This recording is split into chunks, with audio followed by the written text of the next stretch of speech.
Buenas pessoal, amigos e amigas do Agro Connection. Estamos aqui, eu e o Alexandre, mais uma vez no nosso terceiro episódio do Crop Tour 2021 na estrada com Agro Connection RTC, nos dirigindo em direção ao Missouri, saindo aqui do Kansas. Nós estamos bem perto do Missouri já, mas antes de nós entrarmos no Missouri, nós vamos mostrar uma coisa bem americana para vocês, que é um posto de combustível. Nós vamos mostrar para vocês o que tem ali, o que dá para comer, o que não dá, o tamanho do copo do refrigerante do americano, né, Alexandre? Quero ver se nós vamos conseguir encarar esse copo de refrigerante, uma pizza, uma rosquinha. Vamos ver o que tem de bom ali. Eu vou deixar pra ti, porque eu acho que eu já passei do peso que eu podia.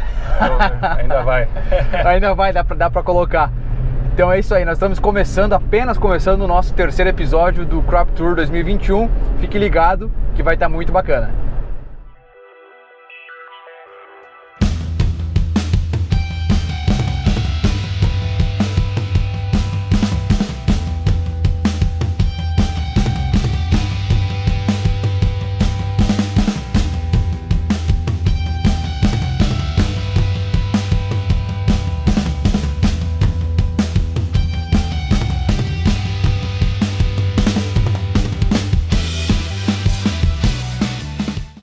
Chuva no meio oeste americano.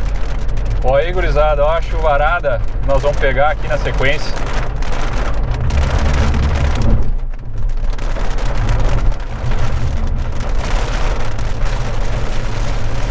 Bom, pessoal, um fato curioso sobre a chuva aqui nos Estados Unidos é que o pessoal, os fazendeiros, eles medem ela em polegadas.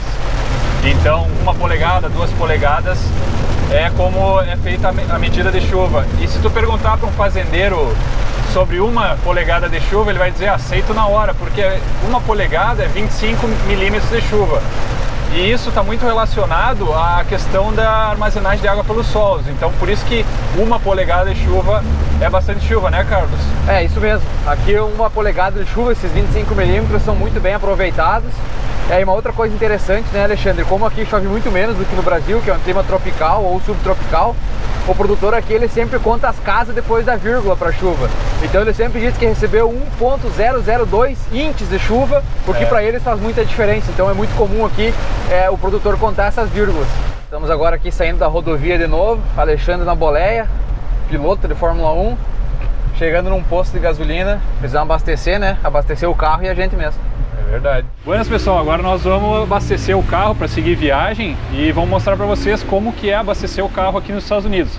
A primeira grande diferença é que não tem frentista, né? Aqui é self-service. Tu mesmo abastece o teu carro, limpa o vidro e etc e tal. Então nós vamos fazer o processo aqui, o Carlos está filmando, vai acompanhar. Tá barata a gasolina, $2,89 o galão, $2,89 o galão. Depois nós vamos botar na tela aí, você vai ver a conversão, quanto daria em reais por litro, mas muito fácil. Abastecimento aqui na confiança, na faixa, bota o cartão, escolhe o tipo de combustível que quer. Aqui nessa bomba tem diesel, tem gasolina com etanol, tem uma gasolina com etanol plus e tem uma gasolina premium que é sem etanol. E como vocês podem ver, o preço vai aumentando. É isso aí. Então, depois de efetuar o pagamento, né, aqui nos Estados Unidos tem que pagar antes do serviço, a gente remove a pistola aqui para abastecer, seleciona qual a gasolina que tu quer, né? Tem 3 tipos, tem a Premium, a Plus e a normal, comum. Nós vamos de comum, que nós não temos tanto dinheiro assim, né? E vamos fazer o abastecimento. Então, puxa o gatilho, dá para sentir quando, né, tá abastecendo, aí a gente vai acompanhando aqui na tela a quantidade de combustível e também o preço que vai ser final aí. E esquece que ele é automático, ele é a hora que encher o tanque, para automaticamente. Chegando aqui no posto, como podem ver que é quase um mercado o negócio. Aí o copinho pequeno, ó, esse aqui que tu vai encarar. Aí, gurizada, ó, será que vai? Refrigerante aí. É esse aqui, ó, esse aqui que dá água na boca. Cachorro quente, feito na hora. E aí, cachorro quente ou vai? Na dúvida, se vai cachorro quente, pizza aqui, tem as pizzas no por a pizza é boa, hein? Vai pagar a pizza pra nós hoje? Não, hoje eu pago. Olha o preço aqui, ó. Tá barato, o pedaço de pizza é $2,69 ou 2 pizzas por $4,19 depois das 10 da manhã. E aí tem mais um monte de outra coisa que o americano gosta. Eles gostam de coisa estranha. Ó, aqui, ó, essa pizza aqui é a pizza café da manhã, gurizada. Ó, vai ovo, vai bacon, salsicha. Aqui tem uma outra curiosidade, o americano gosta muito de comer o girassol. E aqui tem girassol de tudo que é de sabor. Aqui tem até um de bacon. Esse aqui ele é doce e salgadinho ao mesmo tempo. Esse aqui é com pimenta do reino preta. Vários tipos de girassol. Aqui também tem semente de abóbora. E aqui tem a parte interessante também, cerveja de tudo que é tipo. Aqui vem na parte dos isotônicos. E acaba aqui com um monte de chá gelado e tipos de café diferentes. Saindo carregado? Satisfeito? Vamos embora, pegar a estrada novamente. Jornada ainda é longa. Rumo ao Missouri.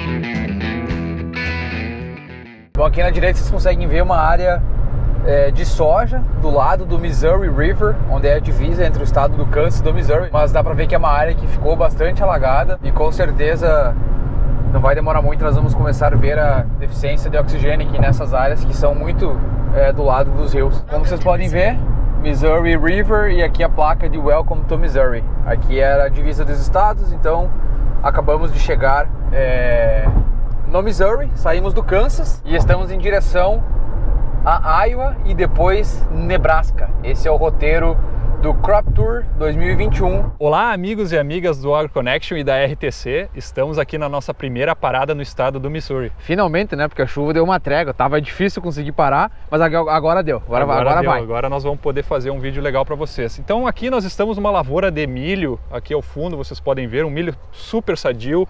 A gente pode dizer para vocês que o solo está molhado e esse milho tem recebido boas chuvas.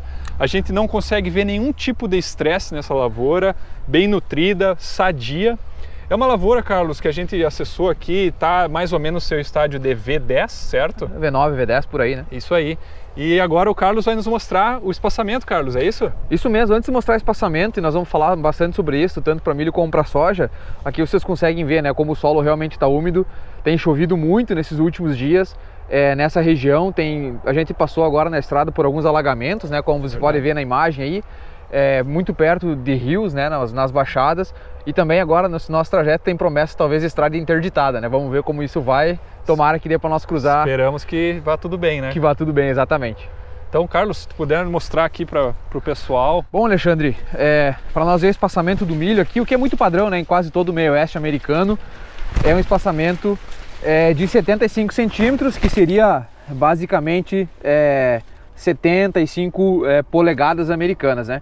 Então 75 centímetros permite um bom controle, tanto de plantas daninhas e também permite, se caso necessário, um acesso para fungicida e inseticida, e não é muito caso, a gente sabe aqui do meio oeste, mas é mais ou menos por aí o espaçamento. E nós vamos falar bastante de espaçamento também na soja na nossa próxima parada. Bom, pessoal, paramos agora aqui no Missouri para a gente ver um pouco sobre a soja. Muito semelhante ao que a gente viu no Kansas, a soja aqui ela está no estágio de V6, muito no início, né, Alexandre, do florescimento dela, na fase bem inicial do florescimento, e como a gente pode ver, um sistema radicular bastante desenvolvido. Eu acabei quebrando aqui as raízes na hora de arrancar a planta, mas como vocês podem ver, muito bem desenvolvido, iniciando a nodulação e numa excelente qualidade. Isso muito devido às chuvas, né, Alexandre, que a gente tem tido nos últimos dias. Com certeza, aqui a região está tendo bastante chuva, a gente pode ver que a lavoura está bem sadia, né, Carlos? Até vou te pedir para mostrar, eu acabei de ver uns probleminhas, nem tudo são flores, né? Mas a gente tem aqui uns escapes do controle de planta daninha. Por exemplo, aqui nós temos uma Amaranthus palmeri, que é uma planta bem agressiva, uma planta daninha de muito difícil controle. A gente pode abordar em outros vídeos como controlá-la, mas é bem comum ver escapes em áreas agrícolas. E também, Carlos, eu diria que essa lavoura está excelente, mas no meio a gente não vê muita planta daninha. E com relação ao espaçamento que nós gostaríamos de falar para vocês, prometemos em outros vídeos, aqui especificamente nessa área nós temos uma área de 50 centímetros, que é o espaçamento usual do Brasil. Mas aqui nos Estados Unidos, e a gente vai mostrar depois, muito comum seria 76 centímetros, que seriam as 30 polegadas que os fazendeiros usam. Que é o mesmo do milho, né? Exatamente, o mesmo do milho. E você deve estar se perguntando por que aqui nos Estados Unidos os fazendeiros usam 76 centímetros. Bom, um dos motivos é que os 76 centímetros, Carlos, permitem que os fazendeiros usem o tal do cultivator, que é... Exatamente. A gente vai botar uma imagem aqui. é um equipamento que permite simplesmente fazer um controle mecânico das plantas daninhas, né? Da parte do cultivator, que seria esse controle mecânico, muitos estudos recentes têm mostrado que os 76 centímetros já não são mais tão eficientes como eles eram. No passado, os produtores testaram espaçamentos menores, mas os resultados não mostravam aumento de produtividade. Isso era muito porque o potencial genético das cultivares não era bom o suficiente para produzir mais com espaçamento menor. Porém, agora, nos últimos anos, esse potencial genético ele tem aparecido e a gente pode ver os produtores já usando, além do 76, que é o padrão, usando também 50 e também 40 centímetros, como foi lá na propriedade do Hayden Gatterman, que era 40 centímetros, né? Uma outra razão para os produtores usarem 76 centímetros é o custo por unidade de linha, né? por linha de semeadora. Perfeito. Ou seja, aqui existe um custo muito alto de manutenção de maquinário, então vocês pensam que para cobrir uma mesma área, o produtor teria que adicionar mais linhas de cultivo. Isso tem um custo e é um dos principais entraves para alguns deles evitar de ir com um espaçamento mais Com certeza. curto, né? E também questão cultural, né? O produtor já tem o maquinário pronto para o milho, que também planta soja no mesmo espaçamento, facilita muito em logística, mas é uma mudança que, assim como na questão do plantio direto, né, Alexandre, que tem uma adoção mais lenta, muito pela questão do maquinário, assim como foi no Brasil lá na década de 90, agora a gente está vendo essa transformação aqui na agricultura americana, mudando o espaçamento da soja e acabando plantando eles com um espaçamento mais reduzido. Bom, pessoal, então esperamos que vocês tenham gostado e agora a nossa próxima parada, Carlos, é o estado Iowa. Vamos para Iowa, lá onde pro coração da soja e do milho. Exatamente, que é o principal estado produtor de milho aqui dos Estados Unidos. Então, fica ligado, nos vemos em Iowa.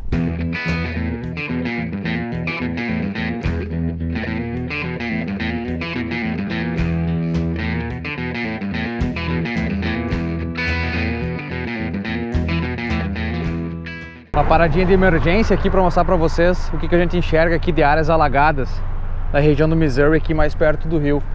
Acho que dá para ver bem lá embaixo, bastante área alagada, bastante mesmo. São regiões mais perto do rio, regiões mais de planície. E a gente teve relatos aqui de enchentes, muitas enchentes aqui na divisa entre Missouri, nordeste do Kansas, Nebraska e também chegando em Iowa. Parece que tem algumas chances de termos estradas interditadas devido ao alagamento que essas chuvas dos últimos dias acarretaram. E tem uma estrada um pouco mais estilo Brasil, né? É isso aí, é mais ou menos, né? Só que não tem buraco. Não tem buraco e é importante falar que isso aqui é no meio do interior, né? É verdade. Pô, aqui na lateral a gente já vê até um milho com uma densidade populacional ainda maior, né? Do que na parada anterior lá no Missouri. Ainda nós estamos no Missouri, né? Deve chegar perto das 90 mil plantas, né? Mais ou menos por aí. Lá nós estávamos entre 70 e 80, né? Correto. Bom, Alexandre, acho que uma coisa, nós gostamos de contar causa, né? Acho que uma coisa bacana pra gente falar aí é estimativas do custo de produção. Tem diferenças muito importantes, né, Alexandre, em relação ao Brasil. Eu acho que a primeira delas que a gente pode falar no Brasil hoje uma boa parte do custo de produção vem dos defensivos agrícolas, uso de fungicida, inseticida e herbicida, e aqui nos Estados Unidos isso não ocorre.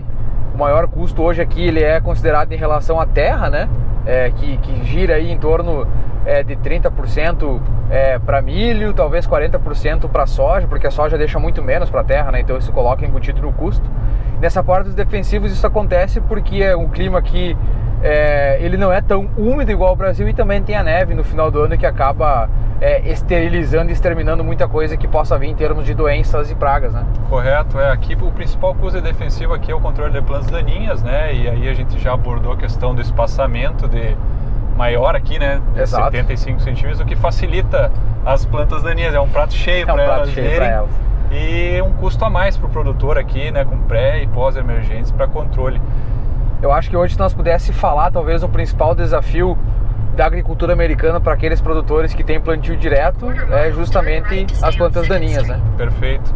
E também com relação tem a semente, né? Acho que tu comentaste, mas os fertilizantes, né? Para o milho é a principal diferença para a soja, né? Bem interessante. A soja nós vamos botar um fósforo, porque potássio, os teores são bem altos em geral no meio oeste, né? Nós temos aí teores que vão de 150 a 500. A 500 ppm, né? Então, mais fósforo mesmo.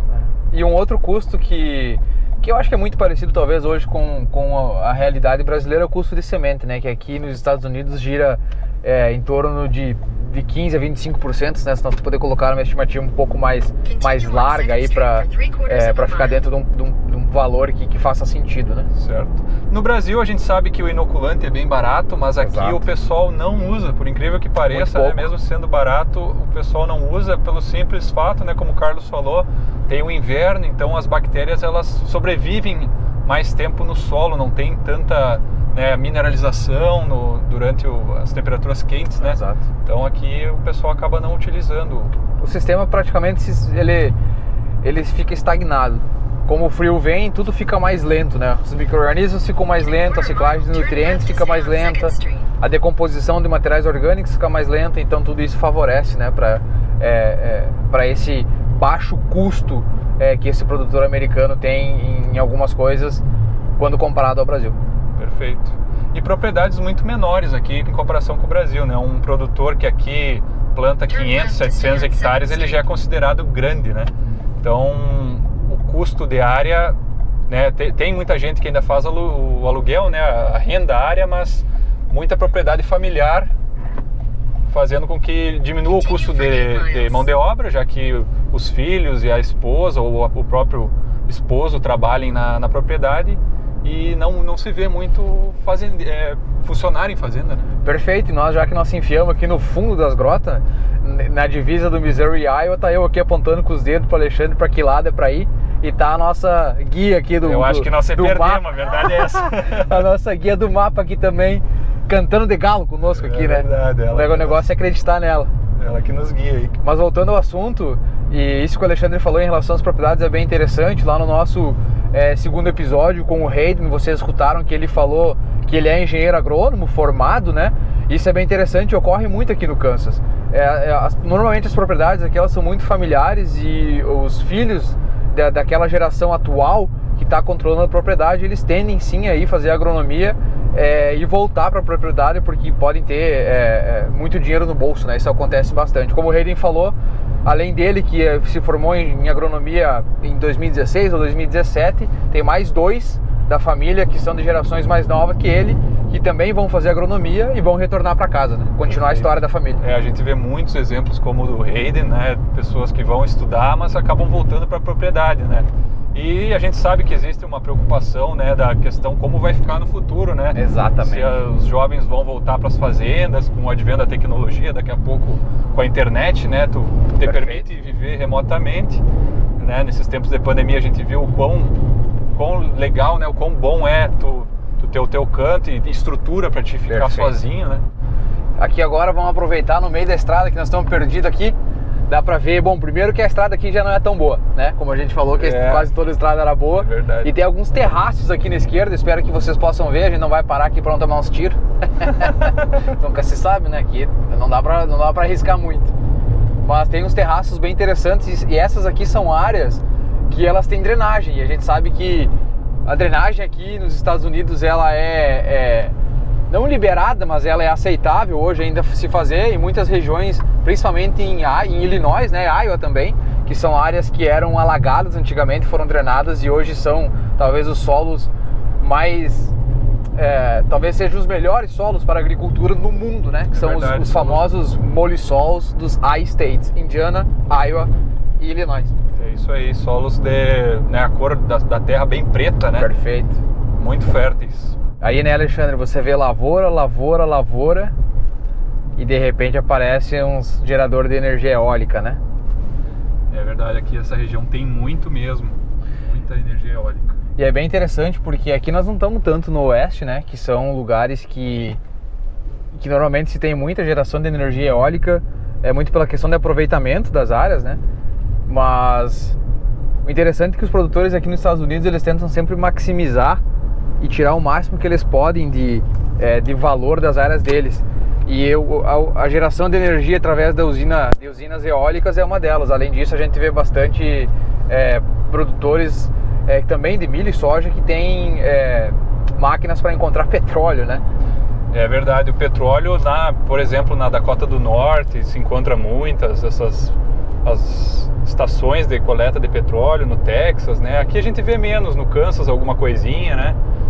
E só para complementar com relação à energia eólica, no oeste lá são áreas, vamos dizer assim, um pouco menos agricultáveis, né? Começa a sair um pouco da... Lógico, chove menos e venta mais, então é excelente para energia eólica. E essa é uma paisagem muito comum, né? Você vai ver em muitos lugares de produção, que são... Aqui a gente está vendo soja aqui e vários geradores de usina eólica. E no lado esquerdo a gente tem milho e também os mesmos geradores. Uma curiosidade para vocês que estão vendo o vídeo não tem cerca, né? Aqui nos Estados Unidos pouco se faz a integração lavoura-pecuária.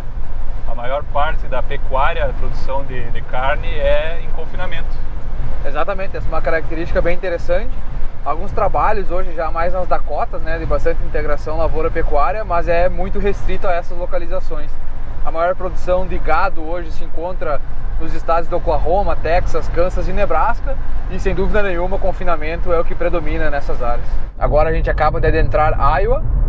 A gente vai fazer também mais gravações aqui, mostrar para vocês a qualidade do plantio. E Iowa que é o principal estado de produtor de tanto de milho como de soja, né? Iowa, qualquer lugar que a gente dirige vai ver milho ou soja. Ou soja, né?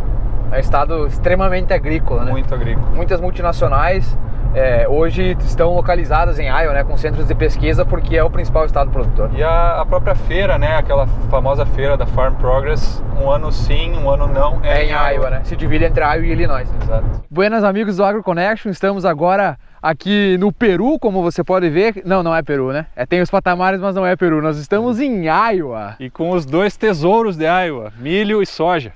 Temos o milho aqui nesse lado, soja aqui nesse lado e mais uma atualização rápida aqui para vocês. Como vocês podem ver, a soja muito bem desenvolvida, né? A soja está aqui em V5, tem algumas plantas em V4 nessa lavoura, mas como vocês podem ver, muito bem nodulada, com um desenvolvimento muito bom. Nós estávamos até comentando na estrada, né, Alexandre, que nós estamos talvez num dos melhores lugares hoje nos Estados Unidos em termos de qualidade, tanto para milho quanto para soja, né? É verdade, e de novo, né, uma região que choveu super bem, a gente pode ver pela umidade do solo, pela estrutura de solo, as próprias raízes que tu mostraste aí, né, Carlos?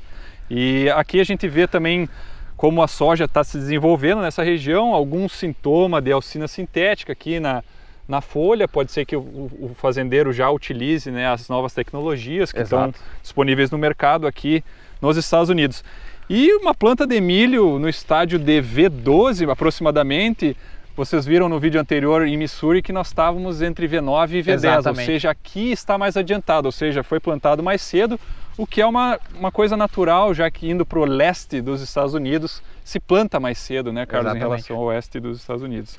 Mas, de novo, planta muito sadia e ótimas expectativas de rendimento para essa safra, né, tanto da soja quanto do milho.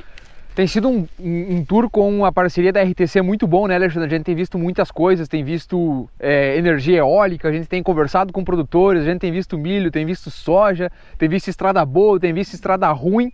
E agora aqui nós vamos encerrando esse nosso terceiro episódio, agora em direção ao Nebraska, não é isso? Vamos para minha casa agora, né? Vamos para casa. Good Life State, ou seja, a vida boa. Exatamente, então não perca, fique ligado no próximo episódio que também vai estar imperdível com informações do milho e da soja, né, nesse Crop Tour 2021 AgroConnection RTC. Stay tuned!